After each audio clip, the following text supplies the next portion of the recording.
Tortured. That's what prosecutors called it. A mother and her children, burned alive in their own home.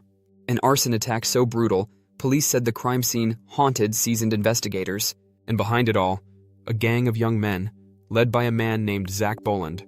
This wasn't random. This was revenge, and as it unfolded, it was recorded. A chilling audio tape capturing the fire, the screams, the silence. This is the story of the Salford fire murders and the torture tape that stunned Britain. Michelle Pearson was a mother of 6 living in Walkden, Greater Manchester. She was known for being protective, loving, and tough when she had to be. Her children, Demi, Brandon, Lacey, and Leah, were her world. Michelle had recently been targeted. Windows smashed, threats made, but she stayed. She had nowhere else to go. And on December 11th, 2017, those threats turned deadly. It started with a feud. A long, messy, toxic battle between Michelle's son and a group of local troublemakers. At the center of it, Zak Bolland, a known thug with a violent record. Michelle had reported him multiple times. Police were aware, but no one expected what he would do next. The day before the attack, Bolland was caught smashing the family's windows. He was warned. Arrested, released. Within hours, he came back. With a vengeance. 3:30 a.m., December 11th, Michelle and her children were sleeping. Zak Bolland and his accomplice, David Worrell, arrived with petrol bombs. They smashed the kitchen window, lit the Molotov cocktails, and threw them inside. Within seconds, flames swallowed the house. On a chilling audio recording from a neighbor's security system, you can hear it. Glass shattering, flames igniting, screams, and then silence. Firefighters arrived within minutes, but it was too late. Inside, they found Demi, 15, Brandon, 8, Lacey, 7, and Leah, 3, all dead or dying. Only Michelle and 2 of her children survived the initial fire. Michelle, severely burned, would later spend months in a coma.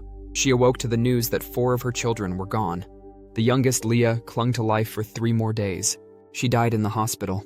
Michelle's life was never the same. Bolland was arrested the same day. Police found fuel residue on his clothes.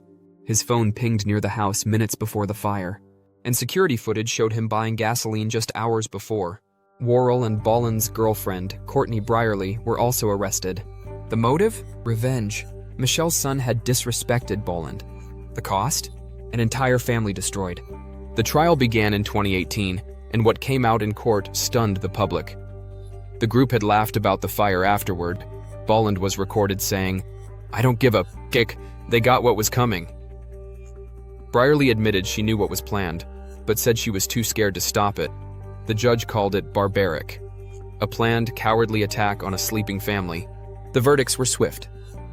Zak Bolland, life in prison, minimum of 40 years.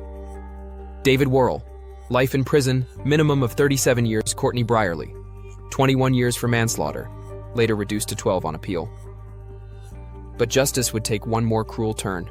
In 2019, Michelle Pearson succumbed to her injuries. She died in the hospital, 20 months after the fire. Her death was ruled a result of the arson attack. The charges were upgraded. Michelle became the 5th murder victim in the case. One detail haunts this story. A neighbor's security system recorded part of the fire. It's been called the torture tape by those who've heard it, because on it, you can hear the chaos. Children crying. Michelle screaming for help. The fire roaring.